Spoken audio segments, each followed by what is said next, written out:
तुमने कभी ये देखा कि तुम कौन हो? बाहर तो तुमने बहुत देख लिया है, बाहर तुमने बहुत सारे रिश्ते नाते बना लिए हैं, लेकिन तुम्हारे अंदर जो बैठा है उसका रिश्ता किसका है? तन के रिश्तेदार कितने हैं? जैसे ही जन्म लेते हो, जन्म लेते ही तुम किसी के बेटा हो जाते हो, किसी के भाई बन जाते हो, किसी के चाचा बन जाते हो, किसी के दादा बन जाते हो, किसी के नाना बन जाते हो, किसी के फूफा बन जाते हो। जन्म लेते ही आपके रिश्ते शुरू हो जाते हैं। लेकिन इस रिश्ते में तो पूरा संसार बंधा हुआ है, पर जो इसके अंदर बोल रहा है इसका कौन सा रिश्ता है? किसका रिश्ता है? किसका भाई, किसका दादा, किसका चाचा, किसके साथ गया? बच्चे ने जन्म लिया, एक भाई वो तुरंत कहता मेरा भाई है, एक बहन है वो कहती मेरा भाई है, एक बहन होती वो भाई बना लेती है, भाई होते वो बहन बन जाते हैं, बेटा तो बनी गया, बेटी तो बनी गई, परिवार में भी चाचा भी बन जाता है, बन जाता ना, चाचा भी बन जाएगा, जाने क्या क्या तुम बन जाते हो। और ये लोग रिश्ते नातेदार तुम्हारा बाहर से सहयोग भी करते हैं, सब शरीर के सहयोगी सब है, लेकिन इसके अंदर जो बोल रहा है इसका सहयोगी कौन है? ये किसके साथ जाएगा और कैसे आया इस संसार? इसको बताओ। सदगुरु कबीर साहब कहते हैं ये आने वाली वस्तु कहां से आई है? अमरपुरी से आया बंदे और फिर अमरापुर जाना है। कहां से आए हो? अमरपुरी से। कहां जाना है? अमरलोक। अमरलोक में कौन रहता है? अमर पुरुष का, अमरलोक का पुरुष विदेही ताहका मुंदो द्वारा, ऐसा कहते हैं, सार सबसे बाँचियो मानव। उस अमरलोक में अमर पुरुष निवास करता है और ये आत्मा अजर है, अमर है, अविनाशी है। इसका वो अमर अजर अविनाशी पुरुष है, परमात्मा है। वहां की खबर साहब तुम्हें बता रहे हैं। तुम्हारे इस शरीर के लिए क्या हो रहा है ये तो हो ही रहा है। ऐसा ना सोचो कि जो लोग कबीर पंथी है उनके साथ ही होता है। क्या और लोग होते हैं उनके साथ नहीं होता क्या? कोई भी किसी मत पंथ का हो, शरीर के साथ तो वो होगा ही होगा, चाहे मांसाहारी हो, चाहे वो शराबी हो, कबाबी हो, चाहे ज्ञानी हो, योगी हो, बैरागी हो, तपसी हो, कुछ भी हो, शरीर के साथ तो जो होना है वो होगा ही होगा, क्योंकि कर्म प्रधान ऋषि रच राखा, जो जस करे सो तस फल चाखा। वो तो होगा शरीर के साथ, लेकिन शरीर के साथ हो रहा है। साहब उसी को भेद बता रहे हैं कि शरीर के साथ तुम्हारा क्यों हो रहा है। तुमने ऐसे कर्म किए हैं, उन कर्मों के कारण तुम्हारे साथ ये हो रहा है। अब मैं तुम्हें उसका भेद बता रहा हूं। उस भेद के अनुरूप तुम इस आत्मा को अपने निज लोक, निज धाम, परम धाम तो सतलोक तो ले जा सकते हो। तो इसके लिए तुम्हें क्या करना है? तो इसी के लिए सदगुरु की शरण में आना होता है।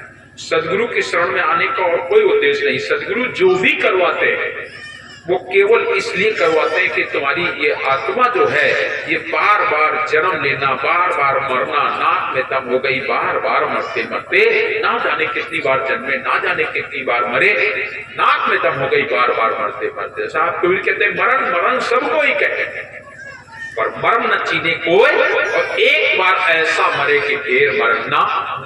एक बार ऐसा मर जाओ कि दोबारा ना मरना पड़े। और वो मरना साहब सिखाते हैं, सत्य का नाम लेकर के जो मर जाएंगे वो अमर नाम दुनिया में कर जाएंगे। ये ना पूछो कि मर कर किधर जाएंगे, वो जिधर भेज देगा उधर जाएंगे। इसलिए ये अंतर आत्मा जो है, इसका आना और इसका जाना, और कैसे जाना, ये साहब कबीर बताते हैं। साहब कबीर कहते हैं आने को तो किसी ने देखा नहीं, आपने तो नहीं देखा, हमने तो नहीं देखा। आने आते हुए देखा किसी ने? किसी ने नहीं। और जाते हुए भी नहीं देखा। आवत जात काहू न देखा, क्या कहते हैं, सब ने कहते हैं ना, आवत जात काहू न देखा, किसी ने नहीं देखा। एक भजन है उसमें कहते ना, क्या कहते हैं, बड़ा सुंदर भजन है, दिया दिया ना बार लेकर ऐसा कहते नहीं घट में, वो सब भजन बहुत सुंदर है। तो उसमें कहते हैं कि ना घर तोड़ो ना घर फोड़ो, और निकल जाता है वो घर से, शब्द नहीं आ रहा है इस समय। तो शरीर जैसे का तैसा पड़ा रहता है, ना तोड़ा ना फोड़ा, और निकल गया, ना मालूम कहां से चला। और आते समय भी कहां से आ गया, माता के नाक कान नाक मुंह खुला है, और वो आया कहां से, उसे आते भी नहीं देखा। आवत जात काऊ ना देखा, कहां से घुस गए चोर, ऐसा एक है शब्द आ रहा है मुझे ध्यान में। वो तुम्हारे अंदर आया कहां से और गया कहां से, एक बात। दूसरी बात, दिन तिथि पक्ष